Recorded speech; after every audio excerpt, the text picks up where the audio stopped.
नमस्कार दोस्तों, स्वागत है आपका आपके अपने YouTube channel Lakshmi Narayan academy में।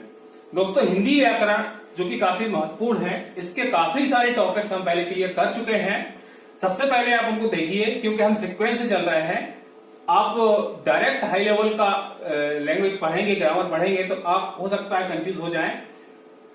आज उसी क्रम में एक नया टॉपिक लेके मैं हाजिर हूं आपके सामने। तो चलिए शुरू करते हैं। हम बात करेंगे दोस्तों आज विशेषण की। तो सबसे पहले देखिए, हम संज्ञा, सर्वनाम, क्रिया तक का पढ़ चुके हैं। हम आज बात करेंगे विशेषण की। तो देखिए, एक बात आप याद रखिए, इसके बाद में हम एक और चीज पढ़ेंगे जिसका नाम होगा क्रिया विशेषण। ठीक, जनरली लोग कंफ्यूज हो जाते हैं कि यार इन दोनों में डिफरेंस क्या है। सबसे पहले आज हम बात कर रहे हैं किसकी? विशेषण की। तो देखिए, विशेषण का मतलब होता है विशेषता से। किससे? विशेषता से। विशेषता बताई जाएगी, ठीक है। बस किसकी? देखो, जिसके साथ क्रिया जुड़ा हुआ है वो विशेषण क्या करेंगे? क्रिया की विशेषता बताएंगे। इसके बारे में एक अलग से वीडियो सॉल्यूशन में आपके लिए लेके आऊंगा। लेकिन आज हम बात करेंगे विशेषण की। तो ये विशेषता बताएंगे, तो भाई किसकी विशेषता बताएंगे?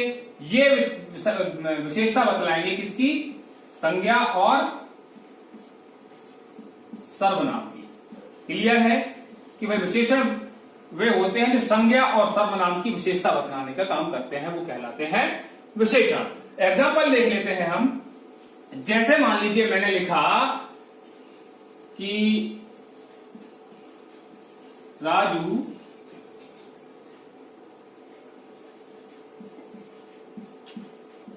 काला शर्ट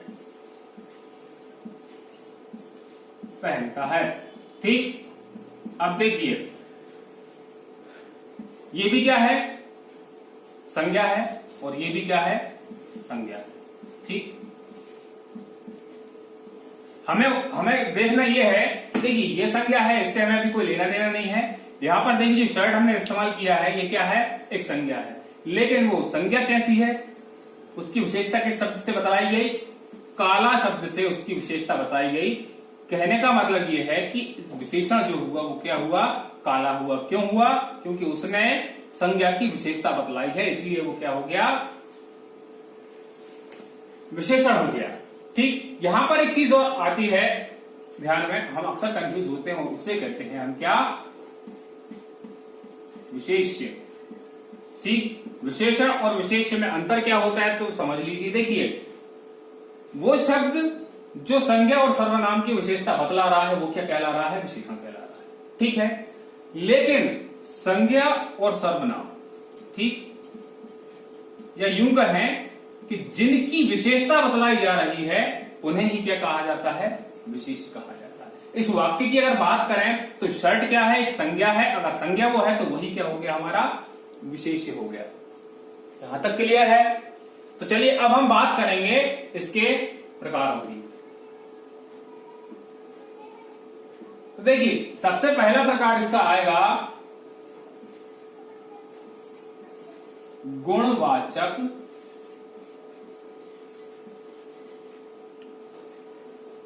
विशेषण। अब देखिए, गुणवाचक विशेषण की जब हम बात करेंगे तो स्पष्ट नाम से समझ में आ रहा है कि हम किसकी विशेषता बताएंगे? भाई गुणों की विशेषता बताएंगे। तो एक समझने वाली बात और भी है कि जब हम गुणों की बात करेंगे तो अब गुण किस प्रकार के होंगे? तो देखो, हम किस प्रकार से विशेषता बतला सकते हैं। अगर गुण की बात करें तो हम गुण उसके बता सकते हैं। कैसे बता सकते हैं भाई?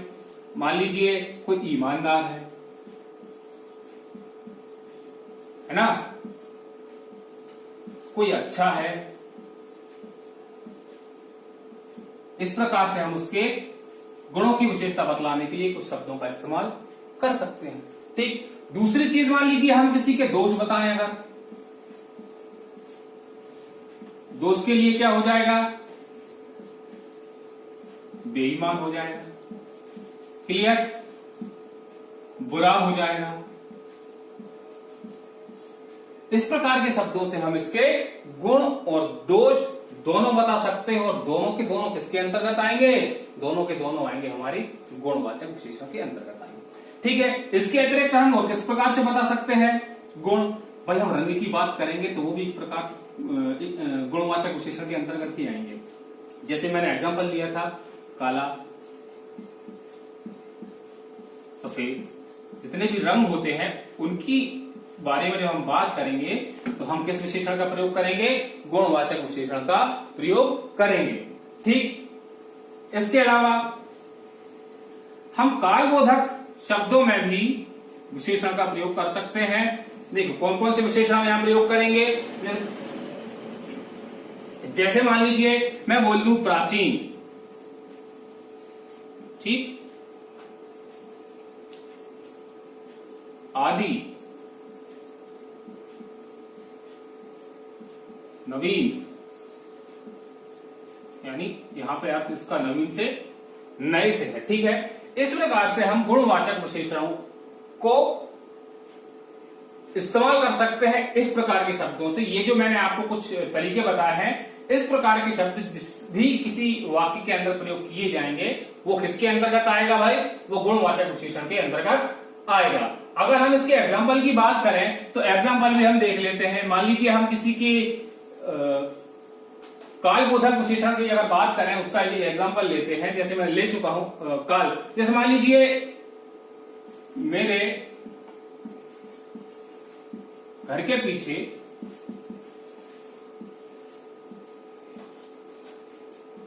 प्राचीन मंदिर है।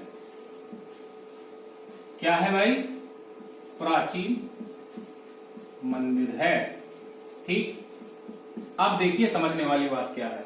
हमने यहां पर एक विशेषण का प्रयोग किया है, वो है क्या? प्राचीन। देखिए वाक्य से हमें स्पष्ट रूप से समझ में आ रहा है कि हम किसकी बात कर रहे हैं भाई? काल की बात कर रहे हैं। काल का मतलब किससे है? समय से। क्लियर है? हम समय की बात कर रहे हैं। ठीक है, मंदिर की विशेषता बतलाई है हमने। मंदिर चूंकि क्या है? विशेष हो गया यहां पर, जैसा कि मैं आपको बता चुका हूं। मंदिर क्या हो जाएगा? विशेष हो जाएगा। और विशेषता हमने किस शब्द से बताई? प्राचीन शब्द से हमने उसकी विशेषता बताई। तो प्राचीन शब्द क्या हो जाएगा? हमारा गुणवाचक विशेषण हो जाएगा। क्लियर है? चलिए अब हम देखेंगे अगला प्रकार। दूसरा प्रकार क्या होगा हमारा?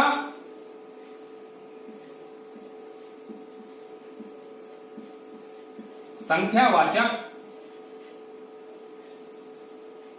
विशेषण।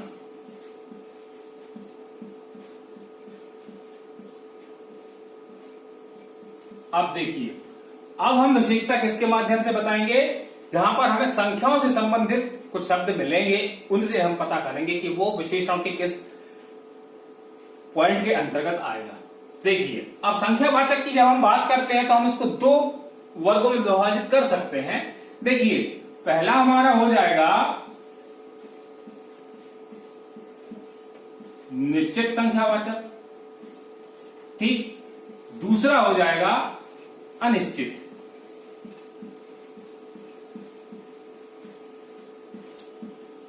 संख्या की जब हम बात करेंगे तो एक तो संख्या होगी निश्चित और दूसरी होगी अनिश्चित। अब कैसे होगी वो भी एग्जांपल के माध्यम से देख लीजिए। जैसे मान लीजिए लिखा हुआ है राकेश के पास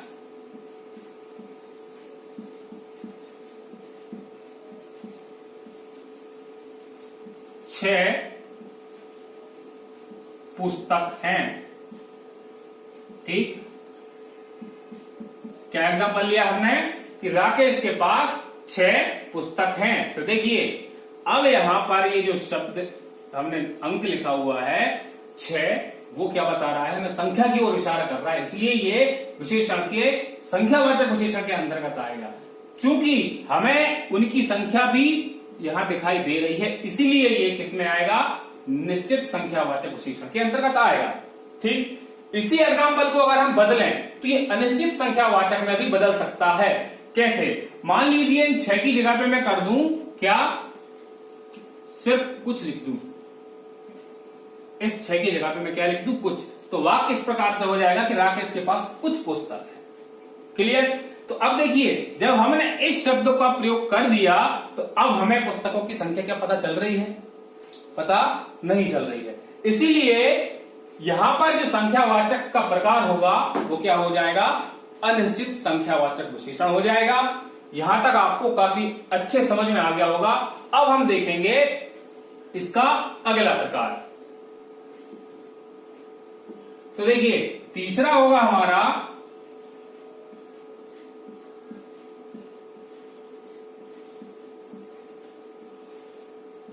परिमाणवाचक। परिमाणवाचक विशेषण। ठीक, अब देखिए परिमाणवाचक क्या हुआ। परिमाणवाचक का अर्थ यह हुआ कि देखिए अभी हमने संख्यावाचक इससे पहले देखा है, तो उसमें हमने संख्याओं की बात की है, निश्चित संख्याओं की बात की है और अनिश्चित संख्याओं की बात की है। देखिए संख्यावाचक और परिमाणवाचक का एक बहुत विशेष अंतर होता है। अंतर यह होता है कि देखिए जिन चीजों की हम काउंटिंग कर लेते हैं या गणना कर लेते हैं वो आती है किसके अंतर्गत, संख्यावाचक के अंतर्गत आती है, और जिनकी हम काउंटिंग नहीं कर पाते हैं वो आती है परिमाणवाचक विशेषण के अंतर्गत। जैसे इसको भी हम चाहें तो दो वर्गों में विभाजित कर सकते हैं। देखिए पहला फिर वही हो जाएगा निश्चित परिमाणवाचक और दूसरा हो जाएगा अनिश्चित परिमाणवाचक। ठीक, पहला क्या होगा निश्चित परिमाणवाचक और दूसरा क्या हो जाएगा, दूसरा हो जाएगा अनिश्चित। अब देखिए परिमाण का मतलब होता है, देखिए जैसे मैं एग्जांपल अगर आपको दूं तो ज्यादा अच्छे से समझ में आएगा। मान लीजिए मैं बोलूं सोहन ने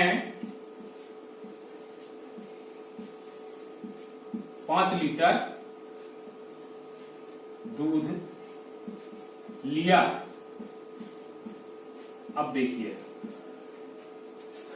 बात हुई है किसकी, दूध की, तो इसको हम संख्यावाचक की तरह गिन तो नहीं सकते ना। हाँ पेन होते तो हम गिन सकते थे, और अगर पेन यहां पर आ जाता तो वो परिमाणवाचक विशेषण की जगह पे क्या हो जाता, संख्यावाचक विशेषण हो जाता। ठीक है, अब चूंकि हमें संख्या यहां पता चल रही है कि कितने लीटर है भाई, वो 5 लीटर है, इसीलिए निश्चित परिमाणवाचक ही आ जाएगा। ठीक है, फिर वही बात, जैसे मान लीजिए मैं इस 5 लीटर की जगह को हटा के क्या कर दूं, कुछ कर दूं, क्या कर दूं, कुछ कर दूं। ठीक, अब बात हो जाएगी कि भाई सोहन ने कुछ दूध लिया, तो अब हम उसकी मात्रा की गणना नहीं कर सकते, इसीलिए यहां पर विशेषण का जो प्रकार होगा वो होगा अनिश्चित परिमाणवाचक विशेषण। देखिए अगर हम चाहें तो इसको अनिश्चित वाचक विशेषण में बदलने के लिए कुछ के स्थान पर थोड़ा शब्द का प्रयोग भी हम कर सकते हैं, जो कि व्याकरणिक दृष्टि से ज्यादा शुद्ध माना जाएगा। तो बाकी किस प्रकार से बन जाएगा, सोहन ने थोड़ा दूध लिया। ठीक, अब थोड़ा से क्या हुआ कि भाई उसने लिया तो है दूध, तो हम परिमाणवाचक विशेषण के अंतर्गत तो जाएंगे, लेकिन चूंकि हमें ये ज्ञात नहीं हो पा रहा है कि कितनी मात्रा में उसने दूध लिया है, इसलिए वो परिमाणवाचक विशेषण के अंतर्गत अनिश्चित परिमाणवाचक विशेषण के अंतर्गत जाएगा। क्लियर है? चलिए अब देखेंगे हम हमारा अगला पॉइंट, विशेषण का अगला प्रकार। तो क्या होगा, अगला होगा हमारा सर्वनामिक विशेषण।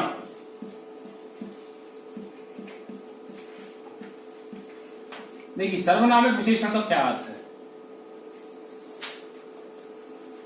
सर्वनामिक विशेषण की बात अगर करें तो आपको ये पता होना चाहिए कि कुछ ऐसे सर्वनाम होते हैं जिनका प्रयोग कई बार विशेषण के रूप में किया जाता है, उन्हें कहते हैं हम क्या, सर्वनामिक विशेषण। देखिए इसके बारे में बताने से पहले मैं आपको पहले एक बात और क्लियर कर दूं कि देखिए निजवाचक सर्वनाम, ठीक, उत्तम पुरुष, अब ये क्या है इसके लिए मैं पिछली वीडियो में सबके बारे में बता चुका हूं, और मध्यम पुरुष। इसके कुछ कुछ उदाहरण जो है वो कभी भी विशेषण के अंतर्गत नहीं आते हैं, बाकी जो एग्जाम्पल बचते हैं वो उनसे विशेषण बन जाता है और वो क्या कहलाता है, सर्वनामिक विशेषण कहलाता है। ठीक है, देखिए जैसे उदाहरण अगर हम देखें इसका,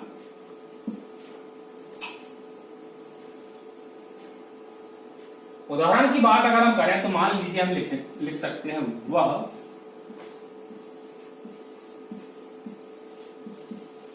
अच्छा लड़का है। ठीक, अब देखिए समझने वाली बात यहीं पर है। ठीक है, लड़का है, अच्छा, ठीक है, विशेषण तो हमने बता दी। अब आप बोलेंगे सर कि आपने अभी हमें कुछ देर पहले बताया था कि जब इसको हम किसी लड़के के गुण बता रहे हैं तो हम इसको गुणवाचक विशेषण भी कह सकते हैं, तो मैं बोलूंगा नहीं। हालांकि हम लड़के के गुण बता रहे हैं, आपको ध्यान इस बात पे देना है कि लड़का तो है, लेकिन लड़का कौन सा है भाई, लड़का वह लड़का है ना।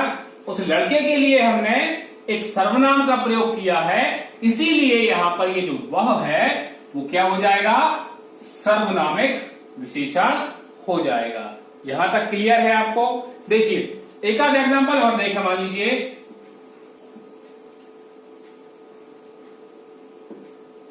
मान लीजिए लिखा है कोई लड़का गेट पर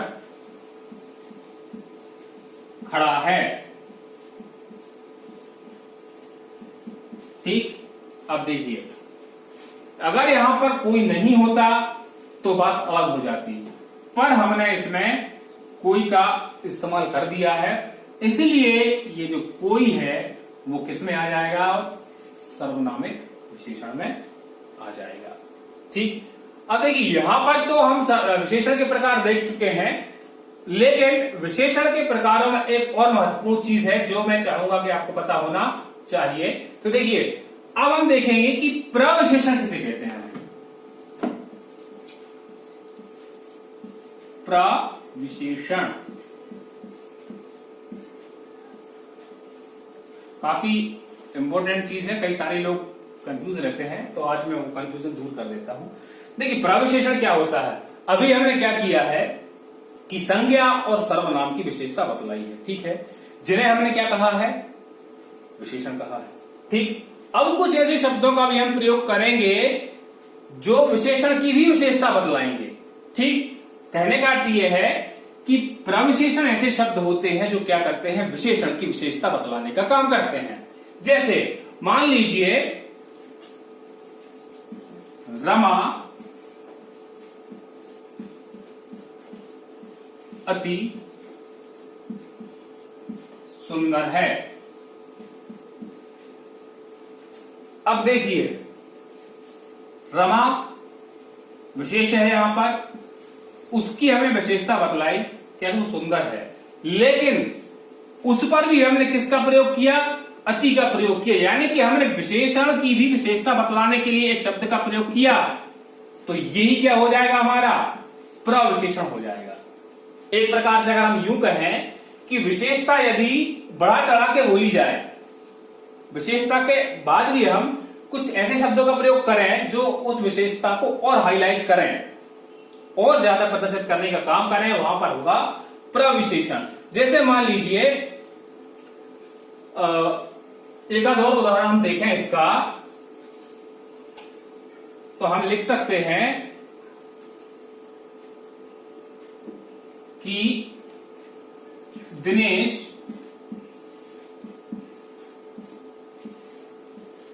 का घर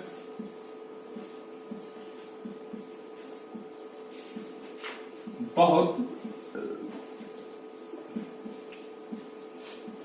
सुंदर है। अब आप समझ गए होंगे कि यहां पर प्रविशेषण का इस्तेमाल किस प्रकार से किया गया है। तो हमने प्रविशेषण के अंतर्गत एक शब्द का इस्तेमाल किया है जो कि क्या है, बहुत है। क्लियर। देखिए अगर हम सिर्फ यह बोलते कि दिनेश का घर सुंदर है, दैट्स इट, हमने क्या कर दिया, विशेषण का प्रयोग कर लिया, घर को क्या कर दिया, सुंदर बना दिया। सुंदर जो हो जाता हमारा विशेषण हो जाता, घर जो हो जाता वो क्या हो जाता, विशेष हो जाता, लेकिन हमने क्या किया, बहुत शब्द का प्रयोग किया जो कि क्या कर रहा है, हमारे विशेषण की भी विशेषता बतला रहा है, इसीलिए बहुत क्या हो जाता, हमारा प्रविशेषण हो जाता। ठीक, उम्मीद करता हूं दोस्तों कि आपको विशेषण से संबंधित जितने भी डाउट्स थे वो आप सारे क्लियर हो चुके होंगे। यदि आपको हमारा प्रयास पसंद आए तो हमें सपोर्ट करें। Thank you so much.